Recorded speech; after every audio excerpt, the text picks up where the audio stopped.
A 6-year-old girl walks down the aisle at Westminster Abbey.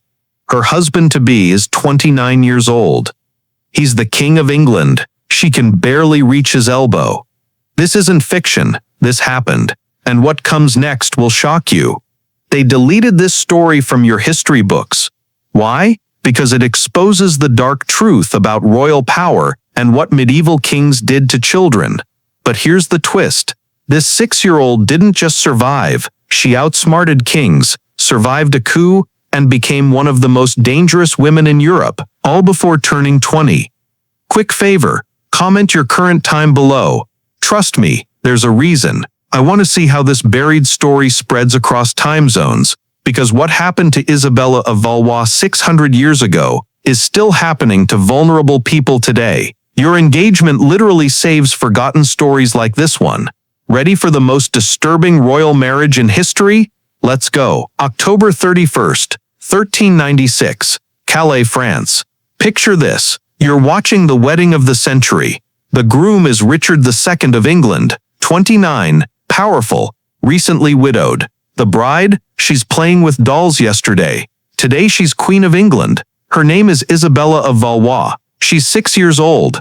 But wait, it gets worse. Her father, Charles VI of France, is literally insane. They call him Charles the Mad because he thinks he's made of glass and will shatter if touched. Sometimes he doesn't recognize his own children. Sometimes he screams about assassins for hours. So why would anyone marry their 6-year-old daughter to the King of England? 3 words. The 100 Years' War. For 60 years, England and France have been destroying each other. Villages burned, armies slaughtered, treasuries empty. Both kingdoms are bleeding to death. The French have a desperate idea. End the war with the most unbreakable bond possible. A royal marriage. Not just any marriage. One so shocking, so permanent, that breaking it would restart the apocalypse. Here's the deal they offer Richard. Isabella's hand in marriage. 800,000 francs more money than most people see in 10 lifetimes. A 28-year truce. The catch. The bride is 6 years old. Even by medieval standards, this is extreme.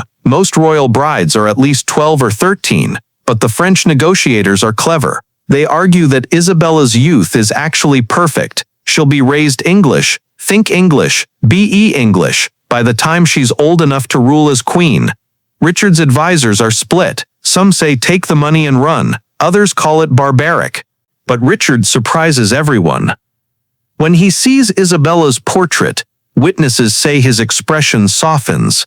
He's been devastated since his first wife Anne died of plague. Maybe this isn't just politics. Maybe this lonely king sees a chance to be a father.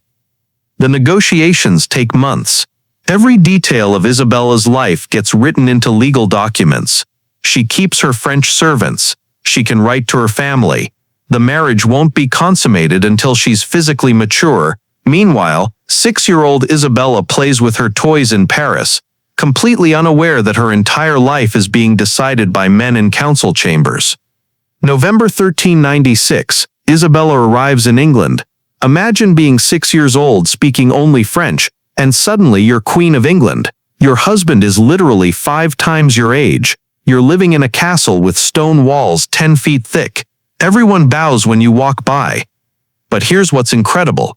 Isabella adapts like a genius. Within months she's speaking English fluently. She's learning court politics. She's making allies. At 7 years old, she's operating at a level that would impress adult diplomats. Richard genuinely cares for her. He visits her apartments daily, bringing gifts, exotic birds from Ireland, books from Oxford, musical instruments from London's best craftsmen. Contemporary chronicles say he treats her like a beloved daughter. Isabella's best friend is Margaret Holland, daughter of one of Richard's half-brothers. Margaret is 2 years older and becomes Isabella's guide to surviving English court life. One day, Isabella asks Margaret something chilling. Why do the nobles watch each other so carefully? In France there are quarrels, but here everyone seems to be waiting for something to happen. Margaret, wise beyond her years, explains the truth. Richard's reign has been marked by constant conflict with his nobles. There was a major rebellion when he was young. Many lords think he's weak, too fond of his favorites, too willing to make peace instead of war. The king is powerful now, Margaret warns, but power in England must be shared with the nobles. Your marriage helps him, but some think it shows he prefers negotiation to conquest. At 8 years old, Isabella is learning lessons in political survival that most adults never master. She studies maps obsessively, tracing the coastlines between England and France with her finger. Her tutor tells her, "This narrow strip of water has been both bridge and barrier between our peoples. Your marriage represents hope that it might finally serve only as a bridge." Isabella understands something profound. She's not just a girl. She's a living symbol of peace between two nations that have been enemies for generations. But symbols can be destroyed. Early 1399, Isabella notices something's wrong. Conversations stop when she enters rooms. Her English ladies-in-waiting disappear overnight. Richard seems different, distracted, anxious, staring out windows like he's expecting invasion. The truth is terrifying. Richard's cousin Henry Bolingbroke has returned from exile with an army. Officially, he claims he just wants his inheritance back. Really, he wants the throne. The English nobles, fed up with Richard's rule, flock to Henry's banner like moths to flame. Isabella first realizes how bad things are when Margaret Holland bursts into her chambers, face white with terror. "Pack immediately," Margaret whispers. "Only essentials. We're leaving Westminster tonight." "Where are we going?" Isabella asks. The Tower of London, palace and prison rolled into one. In times of crisis, the distinction disappears. The journey through London's dark streets is unlike anything Isabella has experienced. No ceremonial processions, no cheering crowds, just armed guards and the sound of a city holding its breath. At the Tower, Isabella's comfortable apartments are clearly designed to contain rather than simply house their occupant. Barred windows, guards at every entrance. For the first time since arriving in England, she feels truly trapped.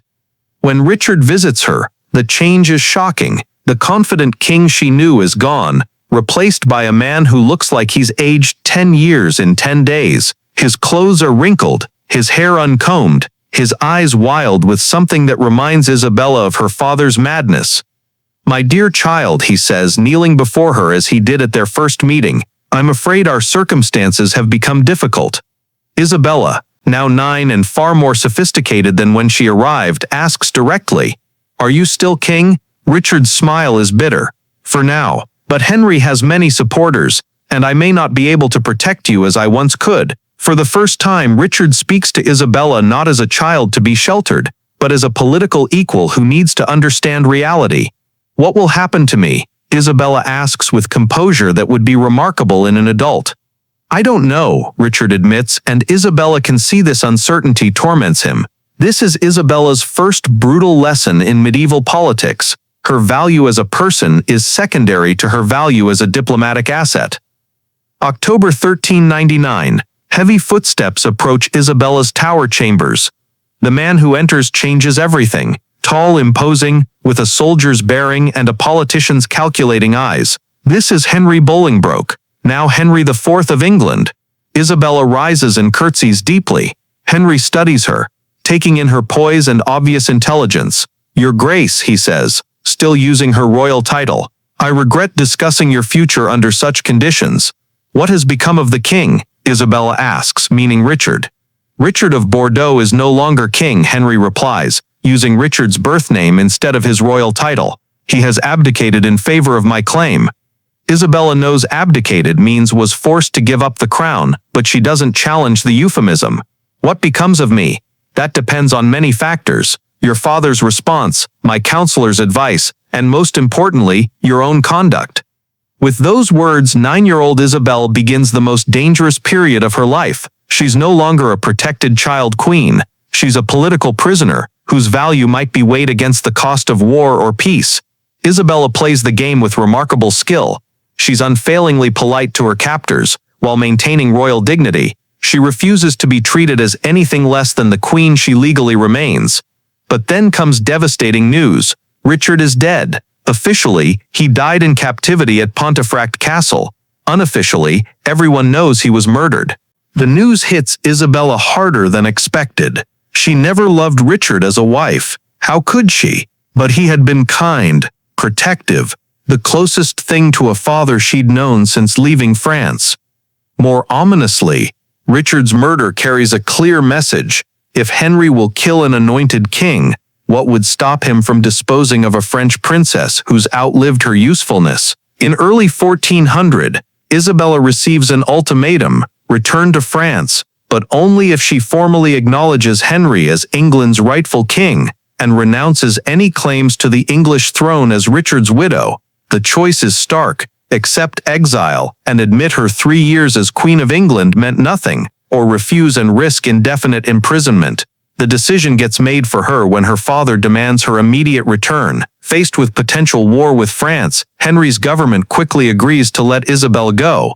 Summer 1401, Isabella returns to France. The 6-year-old who left Paris is now 11, shaped by experiences no one else could understand. She speaks French with an English accent, prefers English customs, and has to relearn her father's court etiquette. But here's the remarkable part: Isabella doesn't just survive, she thrives. She remarries Charles of Orleans, becoming patron of arts and literature, political advisor, and mother. She uses her unique experience to bridge cultural divides and promote peace. Isabella dies at just 20, but in her brief life she was Queen of England, Duchess of Orleans, and one of medieval Europe's most sophisticated political operators. They buried her story because it reveals uncomfortable truths about power, childhood, and survival that transcend the medieval period. Isabella proved that even children trapped in systems designed to use them can find ways to exercise agency and create meaning from trauma. Her legacy isn't victimhood, it's transformation. She turned childhood political marriage into adult political power, personal suffering into public service,